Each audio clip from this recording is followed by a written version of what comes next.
ಎಲ್ಲ ಕನ್ನಡದ ಮನಸ್ಸುಗಳಿಗೆ ನಮಸ್ಕಾರ. ಸಾಮಾನ್ಯವಾಗಿ ಕೆಲವರಿಗೆ ನೆಲದ ಮೇಲೆ ಡ್ಯಾನ್ಸ್ ಮಾಡೋದೇ ಕಷ್ಟ. ಅಂತಹುದರಲ್ಲಿ ಮುಳ್ಳಿನ ಮೇಲೆ ಡ್ಯಾನ್ಸ್ ಮಾಡೋದು ಅಂದ್ರೆ ನೋಡೋರಿಗೆ ಮೈ ಜುಮ್ ಅನ್ಸುತ್ತೆ. ಅಂತಹ ಒಂದು ವಿಶಿಷ್ಟ ವಿಚಿತ್ರ ಪದ್ಧತಿ ಎಲ್ಲಿರೋದು ಅಂತೀರಾ? ಹಾಗಾದ್ರೆ ಈ ಸ್ಟೋರಿ ನೀವು ನೋಡ್ಲೇಬೇಕು. ಎಲ್ಲ ಕನ್ನಡದ ಮನಸ್ಸುಗಳಿಗೆ ನಮಸ್ಕಾರ. ನೀವು ನೋಡ್ತಾ ಇದ್ದೀರಾ ಬೇಬಿ ನ್ಯೂಸ್ ಕನ್ನಡ. ನಾನು ತೃಪ್ತಿ ಬಸವರಾಜ್.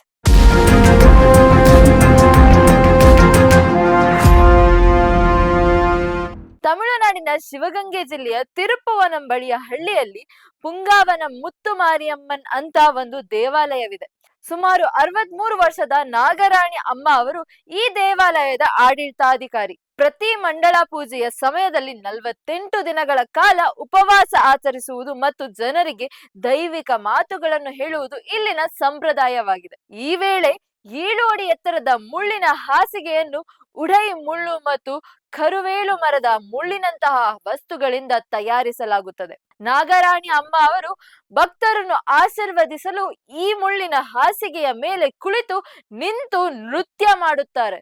ಈ ವರ್ಷದ 49ನೇ ಮಂಡಳ ಪೂಜಾ ಉತ್ಸವದ ಅಂಗವಾಗಿ ದೇವಿಗೆ ಶಂಖ ಅಭಿಷೇಕ ನಂತರ ದೇವಿಗೆ ದೀಪ ಬೆಳಗಿಸಲಾಯಿತು. ಬಳಿಕ ಉಡೈ ಮುಳ್ಳು, ಇಳಂತೈ ಮುಳ್ಳು ಮತ್ತು ಕತ್ತಳಿ ಮುಳ್ಳು ಮುಂತಾದ ವಿವಿಧ ರೀತಿಯ ಮುಳ್ಳುಗಳನ್ನು ಹೊಂದಿರುವ 7 ಅಡಿ ಎತ್ತರದ ಮುಳ್ಳಿನ ರಾಶಿಯನ್ನು ದೇವಾಲಯದ ಮುಂಭಾಗದ ನೆಲದಲ್ಲಿ ಜೋಡಿಸಿ ನಾಗರಾಣಿ ದೇವಿಯ ಮುಳ್ಳಿನ ಹಾಸಿಗೆಯ ಮೇಲೆ ಕುಳಿತು ಆಶೀರ್ವಾದ ನೀಡಿದ್ರು. ನೋಡಿದ್ರಲ್ಲ, ವಿಚಿತ್ರ ಅನ್ಸಿದ್ರು ವಿಶಿಷ್ಟ ಸಂಪ್ರದಾಯ ಅನ್ನೋದು ಅವರವರ ಕಟ್ಟುಪಾಡಿಗೆ ಬಿಟ್ಟಿದ್ದು.